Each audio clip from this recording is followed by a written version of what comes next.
What if the story of Christ's Passion, as vividly portrayed by Mel Gibson, drew inspiration not just from the Gospels, but from the detailed, startling visions of a woman largely forgotten by time? We speak of in Catherine Emmerich, a German mystic bearing the stigmata, the very wounds of Christ upon her own body. For centuries, her detailed accounts of the Passion, death, and resurrection, events she claimed to witness with extraordinary clarity, lay waiting. Mel Gibson, in his quest to bring the Passion of the Christ to life, delve into these visions, seeking a depth of understanding that perhaps transcended the written word alone. Now, as he reportedly works on the sequel, Resurrection, exploring those mysterious 3 days between death and Christ's reappearance, speculation arises. Will Emmerich's insights once again illuminate Gibson's cinematic exploration of faith's greatest mystery? Join us as we journey into these powerful visions, exploring the details Emmerich described, details that may profoundly shape Gibson's portrayal and continue to inspire his work. Prepare yourself, for what you are about to discover might deepen your understanding and strengthen your faith in ways you never expected. Before we unveil these visions, pause for a moment. How does the idea of divine revelation through vision strike you? Does it complement or challenge your understanding of faith? It is late Friday afternoon, around 3 o'clock. The sky, though cloudless, feels heavy, oppressive. Jesus hangs upon the cross, his body broken, his face streaked with blood and sweat. He lifts his head, eyes clouded with agony, and utters a cry that pierces the unnatural stillness. "Father, into your hands I commit my spirit." Luke 23, verse 46. These are not merely last words. According to in Catherine Emmerich's vision, they unleash cosmic power. She described the earth trembling violently at that exact moment, and the thick veil of the temple, the barrier to the Holy of Holies, ripping dramatically from top to bottom, as if torn by an invisible, divine hand. Matthew's gospel confirms the veil tearing, but Emmerich adds sensory detail. The sound was a deafening crack, causing terrified priests to collapse, the sanctuary suddenly enveloped in an eerie, profound silence. As a small thank you for joining us today, we offer a moment of shared blessing. Comment with the word faith if you're open to receiving a special closing thought dedicated to all who participate. And please tap like if you appreciate these moments. In that charged atmosphere stands the centurion Cassius, later known as Longinus. Tasked with confirming death, he thrusts his spear into Jesus' side. Emmerich describes a spray of blood and water hitting his arm, triggering an involuntary recognition. With trembling lips, he murmurs the words that echo through history. Truly, this was the Son of God.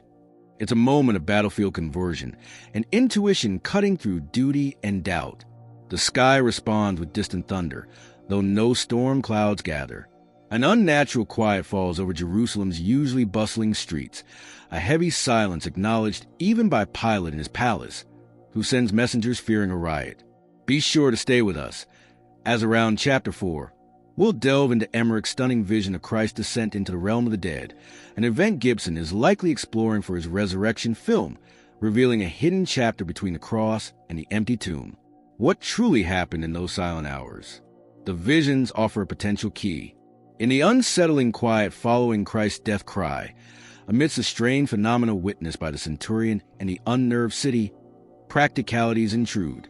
Two courageous figures, Joseph of Arimathea and Nicodemus, men of status risking much by associating with the executed Jesus, hasten to Pilate. According to Emmerich's account, they navigate the fearful atmosphere and Roman bureaucracy to secure permission to take down the body before the Sabbath begins. They are not alone in this sorrowful task.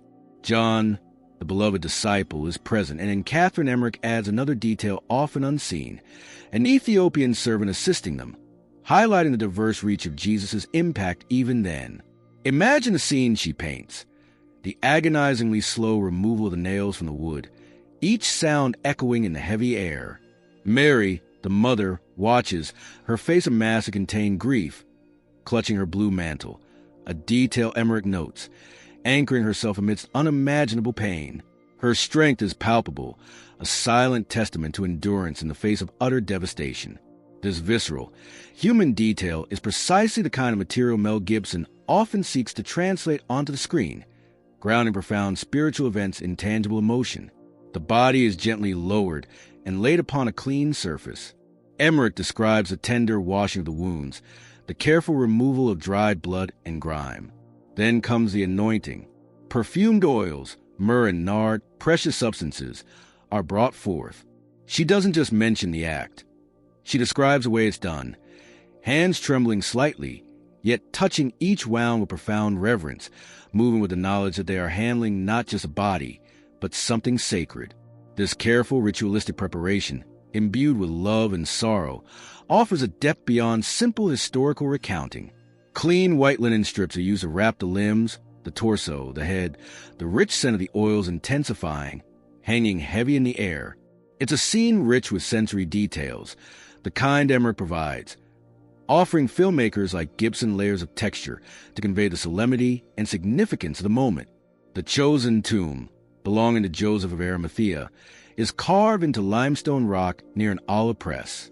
Inside, the body is placed on a smooth, polished stone slab. The burial shroud is carefully draped, covering the face, and a separate band is tied around the head. Then comes the finality. The massive stone door, weighing nearly 2 tons according to estimates, is rolled into place, its deep rumble sealing the entrance. But Pilate, ever suspicious, doesn't leave things to chance. Emmerich names the officer, Abinator, leading a contingent of 16 soldiers dispatched to guard the site, ensuring no followers attempt to steal the body and claim a resurrection. Torches are lit, casting flickering shadows as the guards take up their positions in shifts. Yet, Emmerich adds a final mystical detail. An intense, beautiful fragrance lingers over the sealed tomb for several minutes, a scent perceived by Mary and John, but unnoticed by the guards.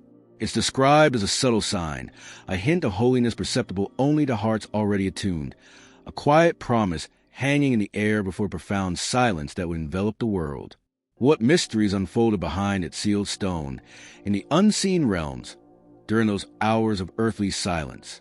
While Jesus' body lay still and silent in the guarded tomb, shrouded in linen and spices, and Catherine Emmerich's visions describe a profound event unfolding in the unseen spiritual realm.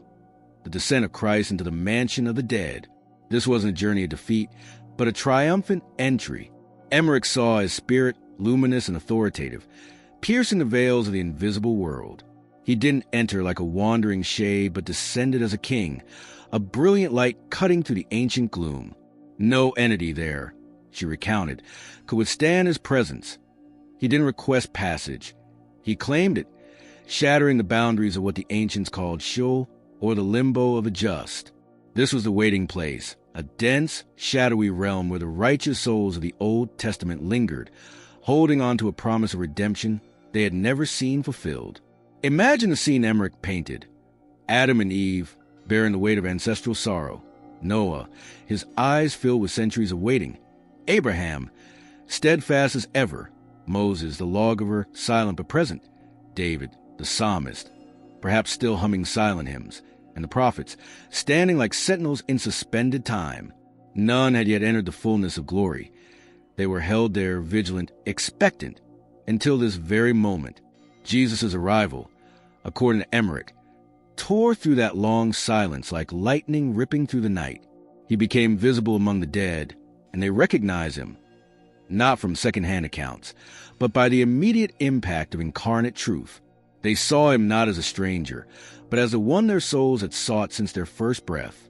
A shift occurred, as if Sheol itself bowed before him, the shadow of original sin beginning to recede. Christ communicated, not with audible words, but with the sheer force of his presence, and one by one the righteous rose.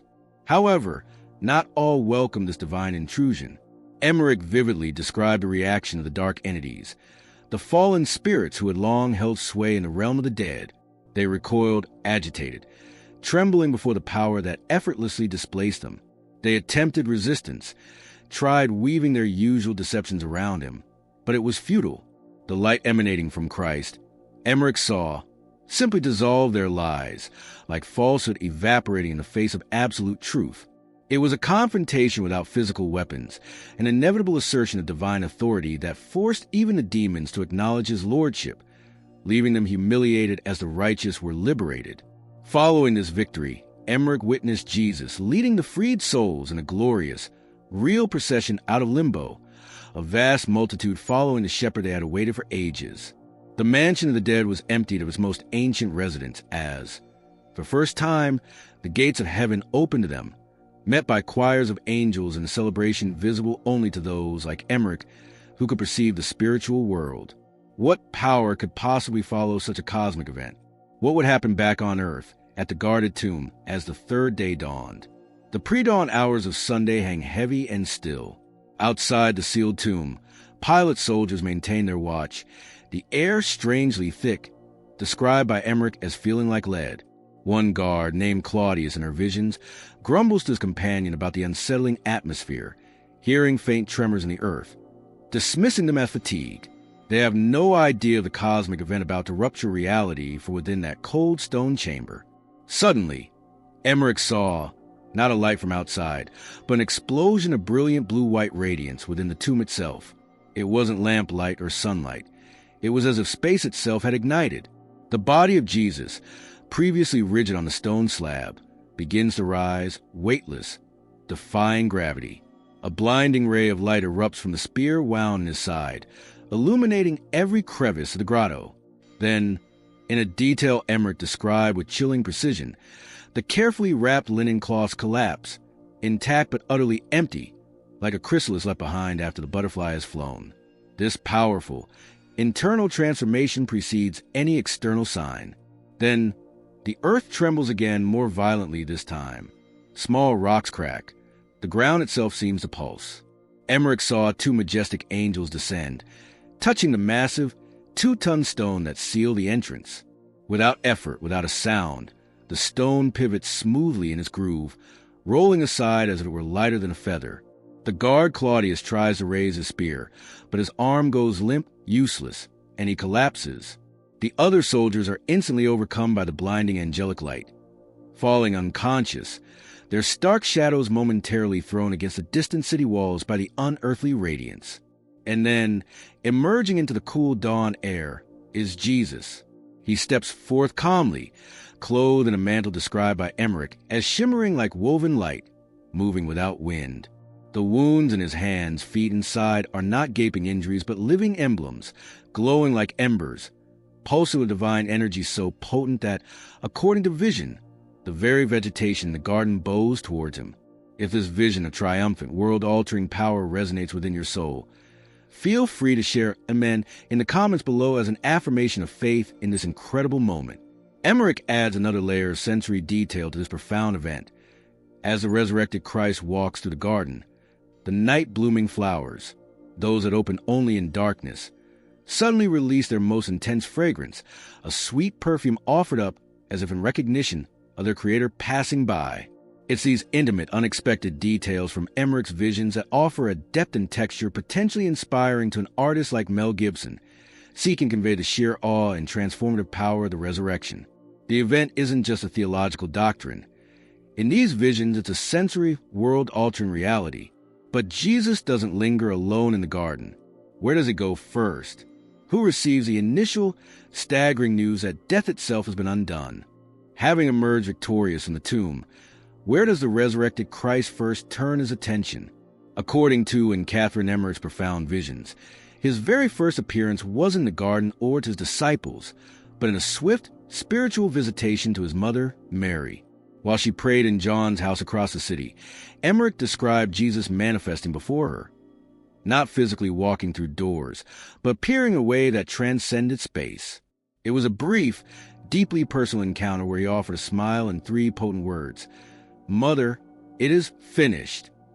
For Mary, who had endured the agony of the cross and the silence of the tomb, these words, Emmerich conveyed, were like a soothing balm, the final removal of the sword that Simeon had prophesied would pierce her heart.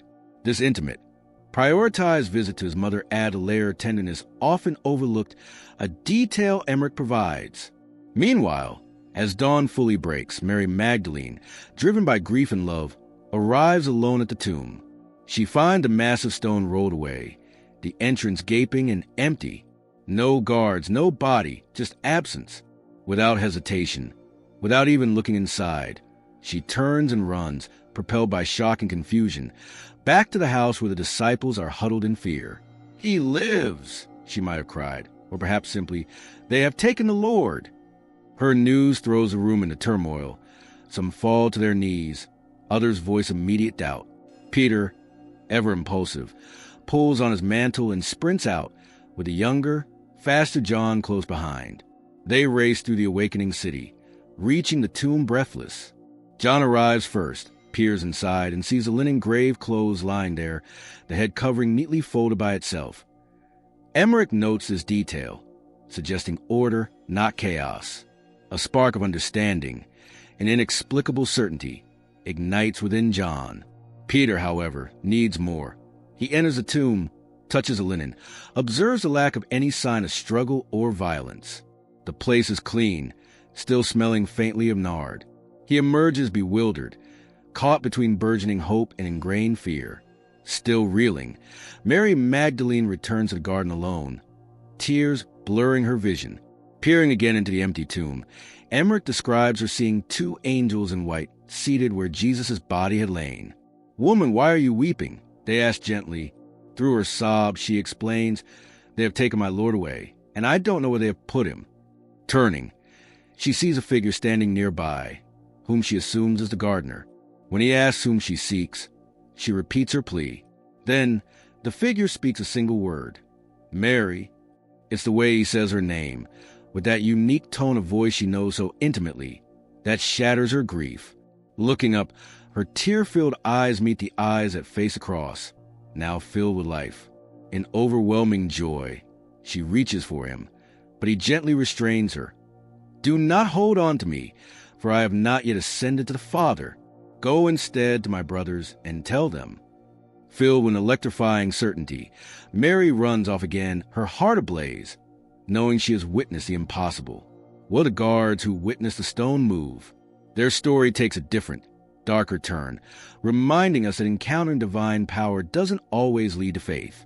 While Mary Magdalene carries the astonishing news, the Roman guards who witnessed the angelic power at the tomb stumble back to the city, pale and trembling.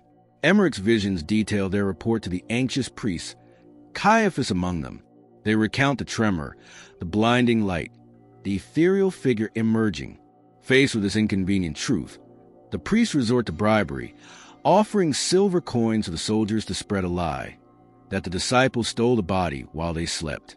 Matthew's gospel records this official, fabricated story, but Emmerich suggests the guards' haunted faces told a different tale to anyone who looked closely. No amount of silver could erase the terrifying awe of what they had seen. The truth, however, begins to spread organically, like unstoppable ripples. Jesus doesn't limit his appearances. Emmerich describes him intercepting a small group of women returning from Gethsemane that same morning, their baskets empty after distributing bread to the poor. He greets them simply, "Peace be with you." In the dim light, they don't immediately recognize him, but as he moves, realization dawns, and they fall to their knees, faces to the ground. He blesses them with a raised hand before vanishing, leaving them, according to Emmerich, with a feeling like a gentle warmth in their chests, a tangible mark of the encounter they would carry forever. Later that day, two disciples, Cleophas and Simon, walked the road to Emmaus, miles from Jerusalem, their hearts heavy with disappointment, discussing how their messianic hopes seemed to have died on the cross. A stranger joins them, explaining the scriptures. It's only later, as they share a meal at an inn, that they recognize him in the breaking of the bread. In that instant, he disappears.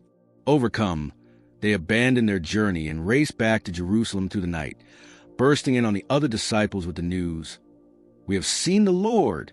That very evening, while the disciples are gathered behind locked doors, paralyzed by fear of the authorities, Jesus suddenly appears among them. He doesn't knock. He simply is there. He shows them his hands and his side, the wounds now radiant scars, not marks of death, but emblems of victory. Emmerich adds a detail of him eating a piece of broiled fish to prove he isn't a ghost, grounding the miraculous in the physical. "Peace be with you," he declares again, not just a greeting, but a bestowal of the peace he won through conquering death. The disciples are caught between shock and overwhelming joy. Thomas, however, is absent and later refuses to believe their accounts without tangible proof. A week later, Jesus appears again, inviting Thomas. "Put your finger here. See my hands? Stop doubting and believe."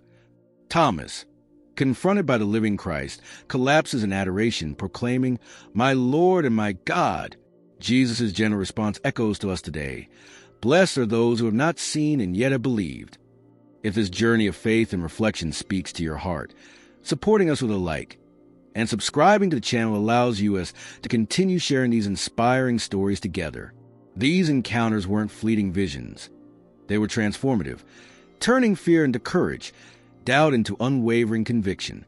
What happens next as this resurrected power begins to ripple outwards through these changed lives? The resurrection wasn't a single event, but the dawn of a new reality.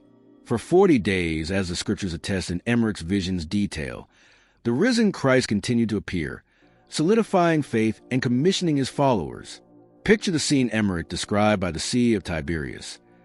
Disciples fishing fruitlessly all night until a voice from the shore tells them where to cast their net. The miraculous catch, 153 large fish, a number theologians still ponder, triggers Peter's recognition. He impulsively jumps into water, swimming ashore to find Jesus tending a charcoal fire, breakfast ready. It's here, in this intimate setting, that Jesus gently restores Peter, asking 3 times, "Do you love me?" healing the pain of his 3 denials. This interaction, as envisioned by Emmerich, highlights that the resurrection isn't just about cosmic victory, but profound personal restoration. Emmerich also envisioned Jesus visiting Bethany, appearing to Lazarus, Martha, and Mary. Lazarus, himself brought back from the dead earlier, stands face to face with the ultimate conqueror of death. Jesus reaffirms his identity. "I am the resurrection and the life." Mary, who once anointed his feet with costly perfume, now touches his radiant garment, feeling, as Emmerich described, a wave of peace surpassing any earthly comfort. Perhaps the grandest appearance occurred on a mountain in Galilee, where Paul confirms Jesus appeared to over 500 people at once. Emmerich paints a picture of a sea of faces gazing at Christ, robed in blinding light, declaring, "All authority in heaven and on earth has been given to me," before commissioning them to spread his message to all nations. Finally, on the Mount of Olives, after giving his last blessing, Emmerich saw rays of light emanating from his fingers. He ascends into a cloud, leaving the disciples gazing upwards until angels promise his return. This wasn't an ending, but a beginning. 10 days later comes Pentecost. Emmerich saw tongues of fire descending not just on the 12, but on Mary, the mother of Jesus, Mary Magdalene, and others, filling them with divine power. Peter, transformed, preaches boldly, and thousands join the faith that very day. The apostles, infused with courage, perform miracles. Emmerich described the sick lining the streets, just hoping Peter's shadow might fall on them and bring healing. Prison doors are opened by angels. Threats and beatings become badges of honor. Why? Because they knew death was defeated. The message spreads like wildfire. Philip baptizes an Ethiopian official, carrying the news south. Saul, the persecutor, is dramatically converted on the road to Damascus, becoming Paul, the apostle to the Gentiles. Emmerich perceived this as a shift in the spiritual atmosphere of the earth itself, a cleansing power emanating from the resurrection. Reflecting on these visions, we see a pattern. The darkness of Friday, the silence of Saturday, the explosive life of Sunday. Perhaps our own lives echo this rhythm. We all face trials, times of silence where God seems absent. But Emmerich's visions remind us that even in silence, divine work unfolds. Sunday arrives, often not with spectacle, but with a quiet light dawning within, changing everything. Faith isn't born in demanding signs, but in recognizing the voice that calls our name, the voice of the one who returned not just to conquer death, but to assure us we are never forgotten. Christ didn't just rise for himself. He rose for you, to lift you from fear, doubt, and stagnation. He died not merely to inspire, but to resurrect. The empty tomb is an invitation for us to leave our own tombs behind, not dragging chains, but bearing scars transformed into marks of victory. As we hold on to the reality of his victory, if you believe that Jesus is the King, let us know by commenting below. And your journey doesn't have to end here. Click the video now appearing on your screen for another powerful message we prepared for you.